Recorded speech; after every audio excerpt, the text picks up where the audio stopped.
Hey guys, this is ggurface and I'll be talking about a game between DIMAGA and HuK. DIMAGA is playing as the yellow Zerg at the lower left hand corner. HuK is playing as the blue Protoss player at the lower right hand corner. The map is Krula's Ravine and this is game number 4 in CraftCup2 semifinals. These two players have played several games before this, and in this game we will see some serious crisis management from both players. Crisis management is a very important aspect of Starcraft 2, as you will often run into times where you're not sure what the opponent's doing, and then suddenly the opponent will show up with 3-4 battle cruisers. Well, battle cruisers won't be happening in this case, but how you deal with that crisis and how you react will ultimately determine what kind of a player you are. So we should see several examples in this map coming up very soon. The Overlord is scouting the wrong direction. This probe is going the right direction, and right now he should be able to get inside the base.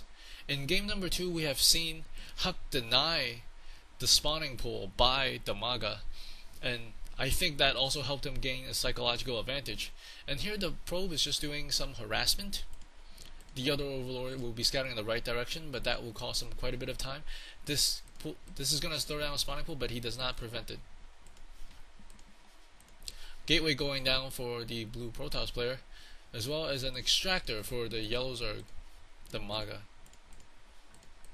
Right now this probe is just trying to get in here, do some harass, trying to get one drone down to red. The probe does manage to stay at full HP but 0 shield, but Protoss units do recharge shield relatively quickly, so it is a very good tactic to keep on harassing with the probe. He's still trying to kill off that one drone. He does not want to come into this area, the mineral and the gas patch, because if he comes in with here, DIMAGA can select all his drones and just attack it, but usually players don't do that. And here we see DIMAGA selects 3 drones, takes him off the line, but is unable to hit the probe. Great micro by HuK. A cybernetic core going up for HuK, and DIMAGA is getting some Zerglings as his spawning pool has finished. And one way this probe is annoying is it forces you to make Zerglings that you might not want to make. In this case, these Zerglings aren't going to be able to pressure HuK too much, as he does have one Zealot coming out, and the Zealot, as long as it blocks off this choke area, he should be able to fight the Zerglings one-on-one, and that should be no problem for the Zealot. The Zergling now going in the right direction, even though the probe is going in a different direction, because the Overlord does spot this gateway. And they're trying to hit this gateway, trying to lure the Zealot outside, but the Zealot's not coming out. Warp gate technology is going up, and a first sentry is coming out for HuK. Metabolic boost coming up for the Zerglings to make them go a little bit quicker, and the sentry spawns just in time to prevent the gateway from getting rid of all its shield. Evolution chamber and Melee's attack upgrade number 1 going up for the Zerg player DIMAGA. Secondary sentry coming out, as well as a forge. Maybe we'll be seeing a timing attack with multiple gateways.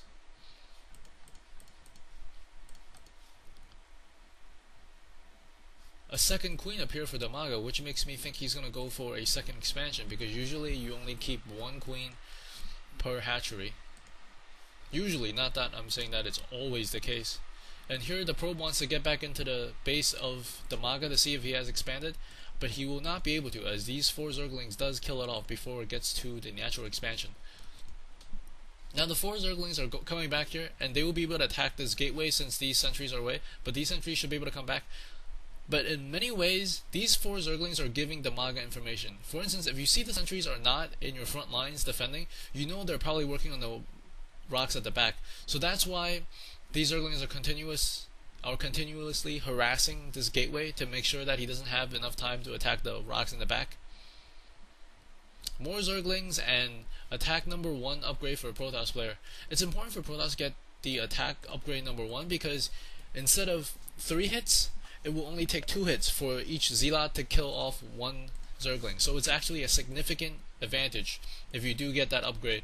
And of course the Zerg can counter by getting the upgrade for armor number 1, and that nullifies the attack upgrade number 1 for a Protoss. More units being warped in. Now we see 1, 2, 3, 4, 5 gateways. Ooh, we're going to probably see a timing push as soon as this +1 is complete, and the Zerglings are working on the back rocks. As you see, I think only 7 of these Zerglings are actually capable of attacking the back rocks, as they do not have range attack as these units do, so it will take them actually quite a bit longer. So it's not always good to try to work on the rocks with just Zerglings. If you have other range units, you should always throw them into the mix. The back rocks are going down, and the front rocks are always almost going down as well. And now we see that HuK is pushing out, but I don't think he knows that the back rock is going to go down. These Zerglings might be able to swarm inside the base as soon as the rocks go down. The rocks do go down. These Zerglings does see that HuK is moving out with a sizable army, but he's going to go in for the base and try to get in some probe kills. He's inside the base, and we see HuK is doing a very nice play. He's, instead of pulling all his probes away, he's just warping in the Zealots, because the Zealots should be able to take care of the Zerglings no problem. Now with these Zealots and 2 sentries in place, he feels confident enough to go and push into the middle and potentially into the base of DIMAGA. DIMAGA, realizing this, that his troops are out of position should the Protoss player HuK decide to attack, now has to circle back, and now he's thinking about moving into HuK's base, and HuK is going into the natural expansion, as he does have 1 spine crawler and 4 spine crawlers coming out. This is crisis management, guys. This is knowing when your opponent's about to attack and getting the right defenses in place. We see 4 queens. Each of these queens can transfuse the building, so it's very easy to keep each other alive as well as the building, so it makes it very difficult for the Protoss players to attack. And the Protoss player sees that there are multiple queens, multiple spine crawlers, decides to go for the back. And the Zerg player with DIMAGA with the Zerglings are going to circle in behind to see what's going on. And here we see very nice play by HuK. He's trying to get the expansion. These Zerglings are trying to take down the expansion, and these small but sizable forces able to force the Zerglings back away. Now, one problem with this defense is that you've invested a lot of minerals here, so you don't have as much mobile force as the other player if you have the same number of bases and minerals and income. And then we see the the sentries and the Zealots are working on these rocks. These sentries should really kill off some overlords, as that would put on the hurt for the Zerg, because once you supply block somebody, it's very difficult for them to get back into the game if you have the even number of forces. He does kill off 1 overlord. Will he be able to get the second one? No, he's not able to get the second one. If he had started to attack them slightly early, he might have been able to kill 2 overlords, and that would have been a very, very significant blow to the economy, to the army size. And here he sees 2 spine crawlers active and 4 warping in. So he knows that the backdoor base is more heavily defended than the front door, so he might try and go for the front door once again. You don't always want to be putting down more and more spine crawlers. Right now the Zerg player is playing catch up, DIMAGA, so he's trying to protect himself in the meantime, because he knows he cannot deal with the army that HuK has currently. So right now HuK is going, what he wants to do is prevent these Zerglings from getting us around, and he does so. I think this is too many force fields, as he does need to place force fields in the back, and he does. And he takes down 1 spine crawler, 2nd spine crawler going down, 3rd spine crawler going down. These Zerglings can't do anything, but they do manage to surround 1 Zealot in the back. And then I think HuK might be able to take down this base. He should really focus fire on this base, as if he takes down 1 hatchery, that would be a huge economical advantage for the Protoss player, as he does have a secondary base. And right now he stopped attacking the hatchery. He really needs to finish off the hatchery. The queens are a nice add, but the hatchery, he just needs to take 1 more shot, maybe a couple of seconds. I hope he does not lose all of his forces to these Zerglings. Come on, shoot the hatchery down. More Zerglings are warping out from the eggs that are produced by the hatchery. Take the hatchery down, it's almost dead. Why? Just shoot it once. And there we go. We see the hatchery finally going down. These Zerglings are rushing in, knowing that these troops are cornered. We see additional reinforcements in the form of Zealots. This is exactly what this unit mix needs, and these units just needs to stay alive until all the Zealots come. And then I think this is a very good position by the spine crawlers. They move up, and the Zealot does fall back because they don't have that great of a chance against these spine crawlers. And these Zerglings needs to cut off the retreating units, and they do. And I think DIMAGA should be able to pick off these units without any problems. Even though HuK lost his entire army, he should be able to reinforce relatively easily, as he does have 5 gateways still, and he's opening up 2 more gateways, so he should have 7 gateways very, very quickly. And DIMAGA now is in crisis management mode because he lost one overlord, he lost a hatchery, so his income is significantly less than the Protoss player, who is getting another 2 gates and 1 Twilight Council, perhaps for the Zealot charge. The probe count is 47 to 23, a huge advantage for the Protoss player. The Protoss player, HuK, can probably press his advantage even more if he gets the upgrade once the Twilight Council is finished. There's really nothing the Zerg player, DIMAGA, can do at this point but defend, and maybe tech up to a cool unit as the Ultralisk. It's always nice to see a whole bunch of Ultralisk, or 2 or 3 Ultralisks, just slaughtering all the sentries and zealots, as they do bunch up quite nicely, and the Ultralisk has the range to hit multiple units around and in front of him at once. We see these zealot and sentry composition pushing into the main base. There are a lot of spine crawlers all around the base, but I think he should be able to. Oh, he does see the Ultralisk Carbon. He needs to take down both these structures, and he should maintain his advantage relatively easily, as long as there is not any advanced units like Infestors or Ultralisks coming out, additional reinforcements coming in. The top couple of spine crawlers are not able to hit the troops at the bottom because they're not within range, and I think they should be able to take down the spine crawler and the Ultralisk Carbon.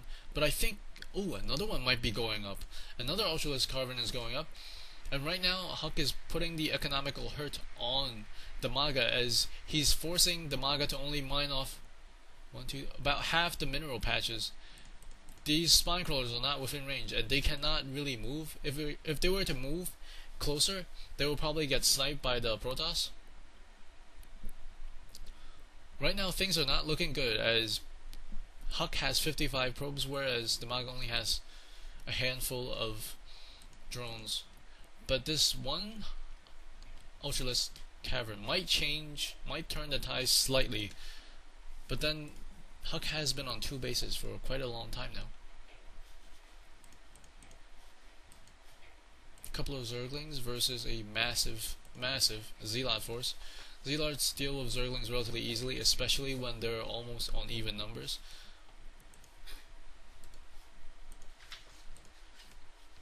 I don't know exactly what HuK is waiting for. Maybe he just wants to secure this victory, but I think he could push in and win it right here.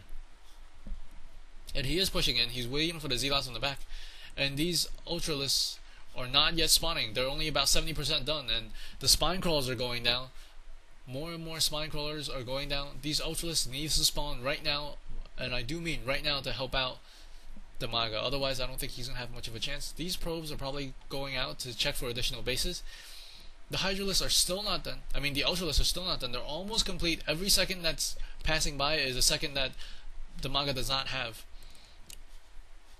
2 Ultralisks come out, and let's see what these Ultralisks can do, if they can make a difference. A 3rd one comes out, and HuK does see that he does not have additional base, that DIMAGA does not have an additional base. Even though these Ultralisks were able to kill off quite a number of units, I think there were just simply too many Zealots, and DIMAGA calls GG. Wow, what an exciting game. Hope you guys enjoy that. Stay tuned for game number 5. Remember, always GG your games, and if you don't want to GG games, say GG your face. See you guys next time.